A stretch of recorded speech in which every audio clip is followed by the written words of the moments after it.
పరిశుద్ధుడును నిత్యము ఆదరించేటువంటి ఆదరణకర్తగాను, పోషకుడుగాను, సంరక్షకుడుగాను, విడుదల నాయకుడిగాను, మార్గము సరళం చేస్తూ ప్రతి విషయంలో కూడా ధైర్యపరుస్తూ, బలపరుస్తూ, స్థిరపరుస్తూ ఆయన మహిమ కొరకు జీవింప చేస్తున్నటువంటి దేవాది దేవునికి స్తుతులు స్తోత్రములు చెల్లిస్తూ ఉన్నాను. అలాగనే ప్రతిరోజు కూడా మానక దేవుని యొక్క పరిశుద్ధమైనటువంటి కృపా వాక్య ధ్యానములలో పాలిపంపులు కలిగి ఉంటూ వాక్యాన్ని వింటున్నటువంటి దేవుని బిడ్డలకు ప్రభు పేరిట వందనములు, ప్రభు పేరిట శుభములు తెలియచేస్తూ ఉన్నాను. ప్రియమైన దేవుని బిడ్డలారా, ఈ సమయంలో ప్రభు ఉదయకాలం మందు మనకి ఇవ్వబడినటువంటి దేవుని యొక్క కృపా వాక్యమును చదువుకొని ప్రార్థనాపూర్వకంగా మనం ధ్యానం చేద్దాం. అపోస్తులైనటువంటి పౌలు గారు కొరింథీయులకు రాసినటువంటి మొదటి పత్రిక 14వ అధ్యాయము 32, 33 వచనాలని మనం చదువుకుందాం. ఇక్కడ రాయబడినటువంటి మాటలలో, మరియు ప్రవక్తల ఆత్మలు ప్రవక్తల స్వాధీనంలో ఉన్నవి, అలాగనే పరిశుద్ధుల సంఘములన్నిటిలో దేవుడు సమాధానమునకే కర్తే గాని అల్లరికి కర్త కాదు. కృపగల తండ్రి, పరిశుద్ధుడా, మీకు వందనాలు. ఈ సమయంలో మీ వాక్యాన్ని మేము చదువుకున్నాం. అందులో ఉన్నటువంటి విషయములను ప్రభా బయలుపరచండి. ఆత్మీయ మేలు కొరకు, క్షేమము కొరకు, భక్తి జీవితంలో ముందుకు సాగుట కొరకు, మీ నామాన్ని మాత్రమే ఘనపరచుటకు మీ వాక్యం చేత బలపరచమని యేసుక్రీస్తు యొక్క పరిశుద్ధ నామములో అడిగి వేడుకుంటున్నాము తండ్రి, ఆమెన్. ప్రియమైన దేవుని బిడ్డలారా, ఈ సమయంలో మనము చదువుకున్నటువంటి మాటలలో ఇక్కడ రాయబడినటువంటి మాటలు ఏంటంటే, మరి దేవుడు మనకై అనుగ్రహించినటువంటి దేవుని యొక్క ఆత్మ చేత నింపబడుతున్నటువంటి బిడ్డలు, దేవుని ఆత్మ చేత సిద్ధపరచబడుతున్నటువంటి బిడ్డలు, ఈ చివరి దినాలలో మన కొరకు ఇవ్వబడినటువంటి పరిశుద్ధ ఆత్మ యొక్క మరి నడిపింపులో అన్నీ కూడా జరగటానికి యేసు ప్రభువారు ఆయన పరలోకానికి మరి ప్రవేశించి ఆయనకు బదులుగా ఆయన మన కొరకు పరలోకములో నివాసములు సిద్ధపరిచి తిరిగి వచ్చి మనం తీసుకుని వెళ్ళేంత వరకు మనమంతా కూడా మరి పరిశుద్ధాత్మ యొక్క స్వాధీనంలో ఉన్నాం. ఆయన మన ఆత్మలకు సంచకరువై ఉన్నాడు కనుక ఆయన వచ్చినటువంటి పర్పస్ ఏంటో, ఆయన చేస్తున్నటువంటి కార్యాలు ఏంటో, ఆయన వలన జరుగుతున్నటువంటివి అన్నీ కూడా మన యొక్క గ్రహింపులోకి రావాలి. అలా కాకుండా మరి వేరే వేరేవి ఆలోచనలతో, వేరే వేరే మరి ప్రవర్తనలతో ఎక్కడో కూడా మరి ఎవరికి కూడా ఇబ్బంది కలగకుండా ఒక మాటలో పరిశుద్ధాత్మని మనము దుఃఖపరచకుండా లేఖనములు ఏ విధంగా సెలవిస్తున్నాయో ఆ విధముగానే మనము మరి ప్రవర్తించటానికి, మరి ఆ విధంగా మాట్లాడటానికి, ఆ విధంగా జీవించటానికి, ప్రతి విషయానికి దేవుని యొక్క వాక్యంను బట్టి ప్రతిదీ కూడా మనము జరిగించాలన్నా, జరిపించాలన్నా, ప్రవర్తించాలన్నా, మాట్లాడాలన్నా ప్రతి దానికి కూడా వాక్యపు ఆధారము లేకుండా ఏది కూడా సొంత ఆలోచనలతో, ఊహలతో ఏది కూడా చేయకుండా జాగ్రత్త పడాలి. ఒకవేళ చేసినప్పుడు దుష్టునికి అవకాశం ఇస్తూ దేవుని యొక్క లేఖనములకు వ్యతిరేకముగా విరోధముగా ప్రవర్తించినటువంటి వారమై మనము మన మీదకు దేవుని ఉగ్రత కానీ శాపము కానీ అలాంటివి ఏవి కూడా తెచ్చుకోకుండా జాగ్రత్త కలిగినటువంటి వారంగా మనం ఉండటానికి దేవుని యొక్క వాక్యము మనకి బోధిస్తున్నటువంటి బోధనలలో జాగ్రత్త కలిగి మనము ప్రవర్తించడానికి ఇక్కడ ప్రవక్తల ఆత్మలు ప్రవక్తల స్వాధీనంలో ఉన్నవి. దేవుడు మనకిచ్చినటువంటి మనం నింపబడుతున్నటువంటి ఆత్మ మన స్వాధీనంలోనే ఉంటుంది. మనకు అన్నీ కూడా తెలుస్తాయి. ఈ దినాల్లో మరి పరిశుద్ధాత్మ అభిషేకమని, పరిశుద్ధాత్మ చేత నింపబడ్డామని, పరిశుద్ధాత్మ వచ్చిందని, మరి పరిశుద్ధాత్మ ఆ సమయంలో మరి నింపబడి ఆ శక్తితో అని మరి కొంతమంది ఆ టైంలో వాళ్ళు ప్రవర్తించేటువంటిది ఎంతో ఆటంకకరముగాను అది ఇబ్బందికరంగా ఉండేటట్లుగా దానికి అన్ని విధాలుగా మరి అక్కడ ఉన్నటువంటి పరిస్థితులను బట్టి ఒక తప్పుడు దారి తీసేటువంటి పరిస్థితుల్లో ఉన్నట్లుగా ఆ దినాల్లో కొరింథీ సంఘములో ఉన్నటువంటి వాతావరణమే అక్కడ జరుగుతున్నటువంటివే రొటీన్గా సంఘాలలో ఈరోజు విశ్వాస జీవితాలలో భక్తుల జీవితాలలో కూడా అలాగా జరుగుతూ ఉన్నాయి. కాబట్టి తిరిగి అదే వాక్యాన్ని మనకు మరి ఆ వాక్యం మనల్ని హెచ్చరిస్తూ మనకు మరి ప్రతిదీ కూడా జ్ఞాపకం చేస్తూ జాగ్రత్త పడటానికి ప్రభు వ్రాయించినటువంటి మాటలు తిరిగి మనకు బోధించబడుతూ ఉన్నాయి. ఇక్కడ మరి అలాగనే పరిశుద్ధుల సంఘములన్నిటిలో దేవుడు సమాధానముకే కర్త గాని అల్లరికి కర్త కాదు. ఎక్కడైనా కూడా అల్లర్లతో కూడినటువంటి ఆటపాటలు కానీ అల్లరితో కూడినటువంటిది ఏది కూడా ఉండకూడదు. ఎందుకంటే పరిశుద్ధ సంఘాలలో దేవుడు మరి పరిశుద్ధమైనటువంటి సంఘాలలో అన్నిటిలో దేవుడు సమాధానమునకే కర్త గాని అల్లరికి కర్త కాదు. ఏ అల్లలు రేగినా అల్లర్లు జరిగినా ఒకవేళ కరెక్ట్ కాకపోయినా అది మరి మనిషి యొక్క ఫిజికల్ ఎమోషన్ బట్టి చేస్తున్నట్టుగా ఊహలను బట్టి కొంతమంది కొత్తవి ప్రవేశపెడుతూ ఉంటారు. వాక్యానికి సంబంధం లేకుండా దేవుని వాక్యానికి దేవుని ఆత్మకు సంబంధించి ఏది కూడా ఉండదు. కొత్తవి వాళ్ళు క్రియేట్ చేస్తూ ఉంటారు. ఇలాంటివన్నీ కూడా అవి అల్లరకు విమర్శలకు మరి ఉన్నటువంటి ఆందోళనకు దారితీసి కొంతమంది అలాంటి వాటిని చూసి బలహీనులు తిరిగి లోకంలోకి వెళ్ళిపోవటం, వారి యొక్క ఆత్మీయ స్థితి పతనం కావటానికి దారి తీయకూడదు అనే విషయాన్ని బైబిల్ మనకు తేటగా తెలియచేస్తున్నటువంటి మాటలు. ఈ క్రమంలో దేవుడు సమాధానమునకే కర్త అనే మాట ఇక్కడ రాయబడి ఉంది. దేవుడు ప్రతి విషయంలో కూడా ఆయన కర్తగా ఉన్నాడు.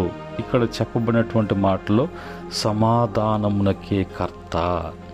ఇక్కడ కర్త అనేటువంటి మరి కర్త అంటే మరి దాని గురించినటువంటి నిర్వచనం ఏంటంటే సృష్టికర్త కార్యాలు చేయుచున్న వ్యక్తి అని అర్థము.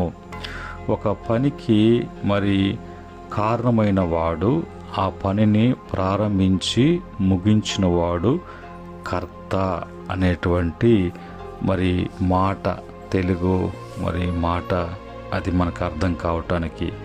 అలాగనే కర్త అనేటువంటి పదము మనము రోజు వారి జీవితంలో మరి బైబిల్ సందర్భాలలో కూడా బలమైనటువంటి అర్థాన్ని మరి కలిగించేదిగా ఉంటుంది. కర్త అంటే ఏదైనా పనిని ప్రారంభించే వ్యక్తి, దాన్ని పూర్తి చేసి బాధ్యత తీసుకున్నటువంటి వ్యక్తి, ఆ పనిలో మూల కారణమైనటువంటి వాడు.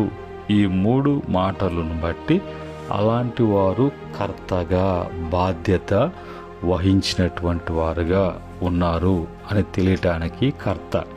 ఈరోజు మరి బైబిల్లో ఒక 9 సందర్భాలులో దేవుడు వేటికి కర్త అయి ఉన్నాడు అని చూసినప్పుడు, మొదటగా దేవుడు సృష్టికర్త.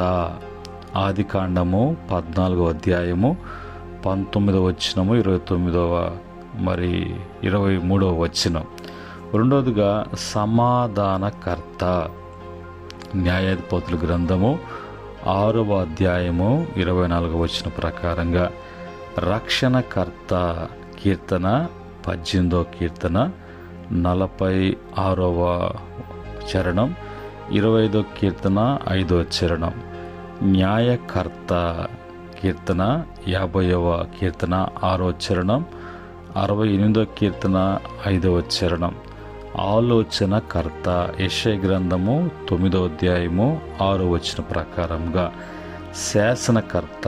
యెషయా గ్రంథము 33వ అధ్యాయము 22వ చరణం వచనం. 7వదిగా ఆదరణకర్త. యోహాను సువార్త 14వ అధ్యాయం 16వ వచనం 26వ వచనం. అలాగనే యోహాను సువార్త 15వ అధ్యాయము 26వ వచనం, 16వ అధ్యాయం 7వ వచనములో. 8వదిగా నిరీక్షణకర్త. రోమపత్రిక 15వ అధ్యాయం 13వ వచనములో మాట ప్రకారంగా. 9 విశ్వాసమునకు కర్త. హెబ్రీ పత్రిక 12:2 ప్రకారంగా. ఈ విధంగా 9 కోణాలలో మనం చూస్తున్నప్పుడు వీటన్నిటికి కూడా కర్త ఆయనే, బాధ్యత ఆయనే ప్రారంభించి ఆయనే ముగించేటువంటి వాడుగా ఉన్నాడు. ఆయనే బాధ్యత తీసుకొని అన్నిటిని కూడా ఆయన జరిగించడానికి మూలకారకుడైనటువంటి దేవుడిగా ఉన్నాడు. ఇలాగా ఆయన మన జీవితాలలో ఉన్నటువంటి మాటల ప్రకారంగా ఆయన మనకు ఆదరణకర్తగా, ఈరోజు ఆదరణకర్తగా దేవుని వాక్యం నుంచి ఆదరణకర్తగా మనం తీసుకొని, ఈ ఆదరణకర్తగా దేవుడు మనకుంటూ మన జీవితాలలో చేస్తున్నటువంటి మనకు ఆయన కలిగించేటువంటి ఆదరణ ఏ విధంగా కలుగుతుంది, ఏ విధమైనటువంటి ఆదరణలతో మనం ఆదరించబడుతున్నాం, అలాగా ఆదరించబడాలంటే మనం ఏం చేయాలి, ఎలాగ చేయాలి, అలాగనే భక్తులు దేవుని వలన ఏ విధంగా ఆదరించబడ్డారు, వారికి దేవుడు ఏ విధంగా ఆదరణకర్తగా ఉన్నాడు అనే విషయాన్ని బైబిల్ నుంచి మనం చూసినప్పుడు రోమపత్రిక 15వ అధ్యాయము 6వ వచనములో యేసుక్రీస్తు చిత్త ప్రకారము ఒకనితో ఒకడు మనసు కలిగిన వారై ఉండునట్లు ఓర్పునకు ఆదరణకును కర్త యగు దేవుడు మీకు అనుగ్రహించునుగాక అనేటువంటి మాట ఇక్కడ రాయబడింది. ఈ యొక్క ఆదరణకర్త యగు దేవుడు మనకు ఆదరించబడటానికి, ఆదరణ కలగటానికి కర్త అయినటువంటి దేవుడు ఓర్పునకు ఆదరణకు కర్తగా ఆయన ఉన్నాడు. దేనికి ఉన్నాడు అంటే దేవుణ్ణి క్రీస్తు యేసు చిత్త ప్రకారము ఒకనితో ఒకడు మనసు కలిగినటువంటి వారై ఉండునట్లు మనకు ఆ విధముగా ఆయన ఆదరణ అనేది మనకు కలగటానికి. ఈరోజు ఇద్దరు కలిసి ఉండాలి అంటే, ఒకరు మనసు కలిగి ఉండాలి అంటే, ఈ చివరి దినాల్లో స్వార్థముతో, ఈర్ష్యతో, మత్సరముతో, పగతో, ఇంకా రకరకాలైనటువంటి మనస్తత్వాలతో కలిసి ఉండలే. పైకి కలిసి ఉన్నట్లుగా నటిస్తారేమో కానీ వాళ్ళ అంతరంగంలో తొంగి చూసినప్పుడు వాళ్ళల్లో ఉన్నటువంటి ఆ మనసు ఎంతగానో చెడినదిగా కనిపిస్తూ ఉంటుంది.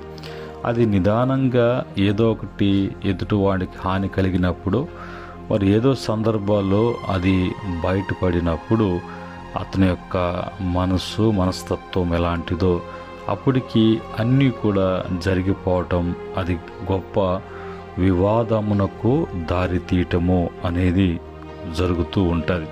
కనుక ఇలాంటివి జరగకుండా ఆయన నమ్మినటువంటి బిడ్డలు, ఆయన బిడ్డలుగా ఉన్నటువంటి వారి జీవితాలలో ఒకరికి ఒకరు మనసు కలిగినటువంటి వారమై ఉండుటకు, ఓర్పునకు ఆదరణకర్త అయినటువంటి మరి దేవుడు అవి ఆ ఆదరణను కలిగించటానికి, ఆ మనసు కలిగి ఉండటానికి అవన్నీ కూడా ఆదరణకర్త అయినటువంటి దేవుడు ఆ విధంగా మనం ఆదరించబడటానికి, ఒకరు ఆదరణ కలిగి ఉండటానికి ప్రభువే అనుగ్రహించేటువంటి వారుగా ఉన్నారు. అలాగా ఆ అనుగ్రహము పొందుకున్నటువంటి వారముగా మనం ఎప్పుడు కూడా ఆదరించబడుతూ ఉండాలి, ఆదరణలో ఉండాలి. ఇది లేకపోతే దానికి వ్యతిరేకముగా ఎప్పుడు కూడా అల్లరితో కూడినటువంటి అల్లర్లు, చిల్లర్లు, కార్యాలు, పనులు, మాటలు, ప్రవర్తన వివాదానికి దారి తీయటం అనేది జరుగుతుంది. రెండవదిగా 2 కొరింథీ పత్రిక 1:3 ప్రకారముగా అక్కడ రాయబడినటువంటి మాట, మరి కనికరము చూపు తండ్రి, సమస్తమైన ఆదరణను అనుగ్రహించు దేవుడు, మన ప్రభు అయిన యేసుక్రీస్తు తండ్రి అయిన దేవుడు స్తుతింపబడునుగాక. ఆయనలో ఏముంది అంటే, మొదటగా మరి ఆయన ఓర్పు ఉన్నది, రెండవదిగా కనికరము చూపించేట దేవుడు, సమస్త ఆదరణ ఇచ్చేటువంటి దేవుడు.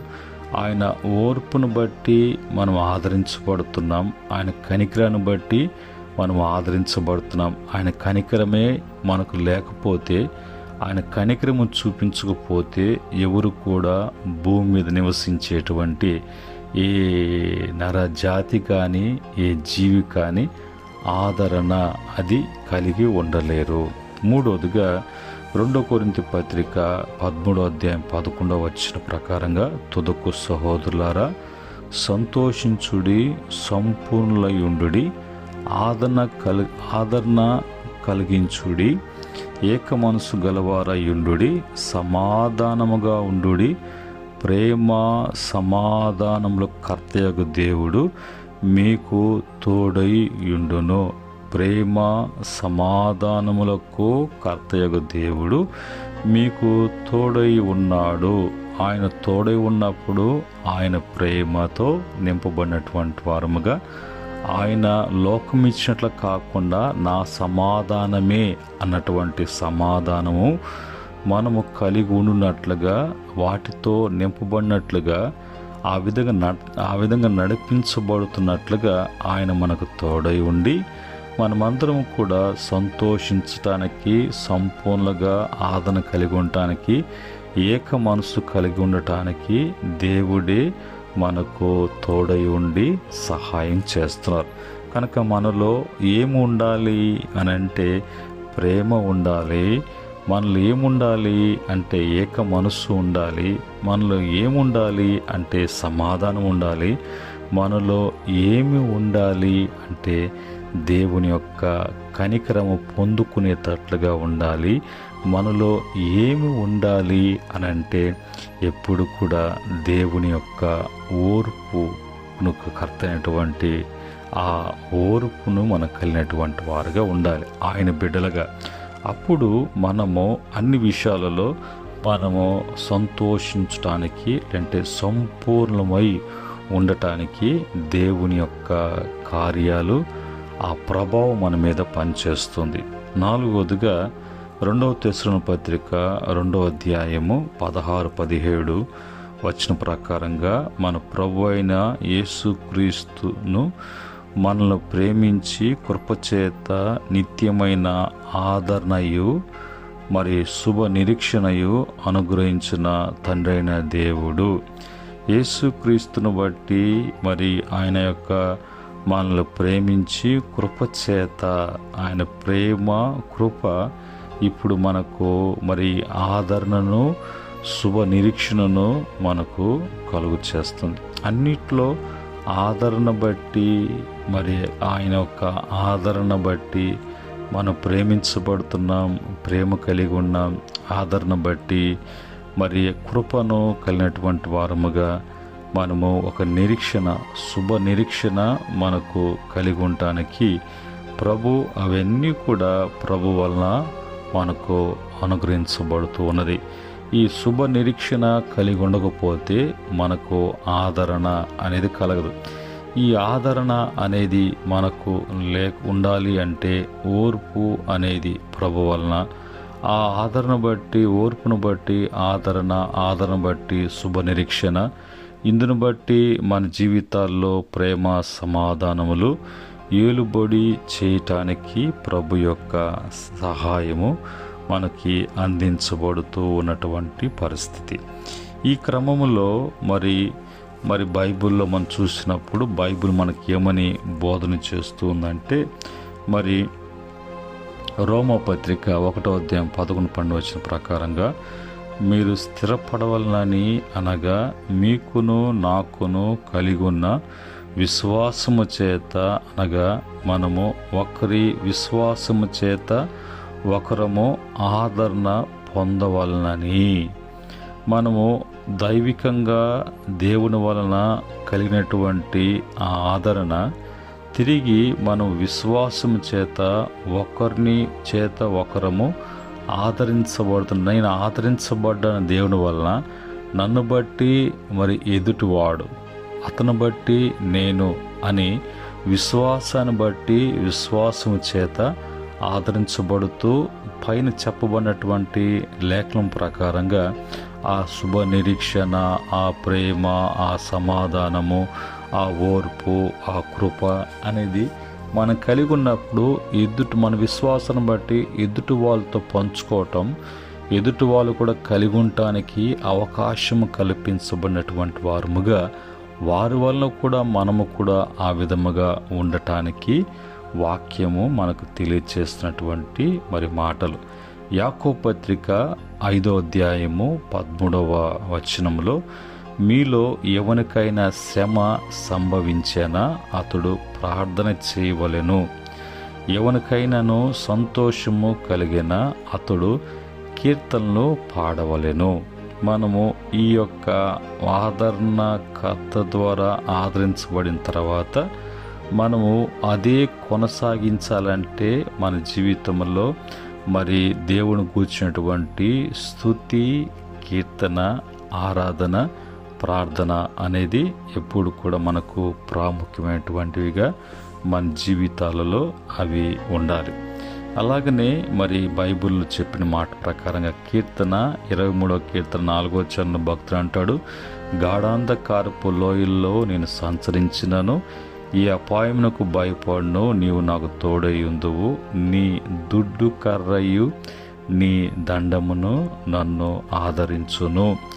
ఇది ఈ క్రమములో ఆ దుడ్డు కర్ర, దండనము మనల్ని ఆదరించే విధముగా, అంటే మన జీవితంలో ప్రార్థన, వాక్యము అనేది, లేక విశ్వాసము, లేక భక్తి అనేది ఎప్పుడు కూడా మనల్ని ఆదరిస్తూ ఉంటుంది.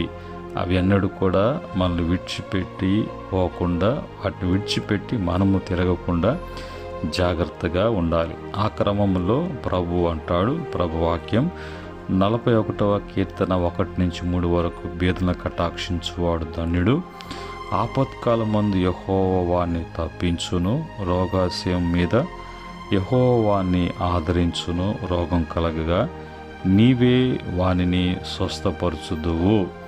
ఇది మరి మనము అన్నీ తెలుసుకొని ఆ క్రమంలో మనం ఆదరించబడుతున్నప్పుడు, మన జీవితాలలో కృపను బట్టి మనం సంతోషిస్తున్నప్పుడు, ఇతరుల పక్షముగా మనము కూడా మరి ఆ బేదలు, పేదవాళ్ళు, అనాథులు, దిక్కులేనటువంటి వారు, ఆపదల్లో ఉన్నటువంటి వారు, మరి వాళ్ళ జీవితాల్లో కష్టాలు పడుతున్నప్పుడు మనము చూస్తూ మరి ఉండకుండా మన వంతు మనం చేయవలసినటువంటిది, ప్రభు వలన అన్నీ మనము పొందుకుంటున్నాం, కలిగి ఉంటున్నాం, తిరిగి మన వంతు చేసేటువంటి అనుభవం ఉన్నప్పుడు ధన్యులుగా ఉంటాం.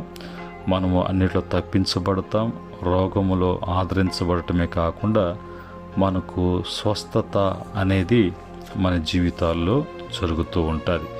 చివరిగా ప్రభు వాక్యము యెషయా గ్రంథం 66:13 వచనములో ప్రభు అంటాడు, ఒకరిని తల్లి వానిని ఆదరించినట్లుగా నేను మిమ్మల్ని ఆదరించేదను. యెరూషలేములోనే మీకు ఆదరణ కలుగుతుంది.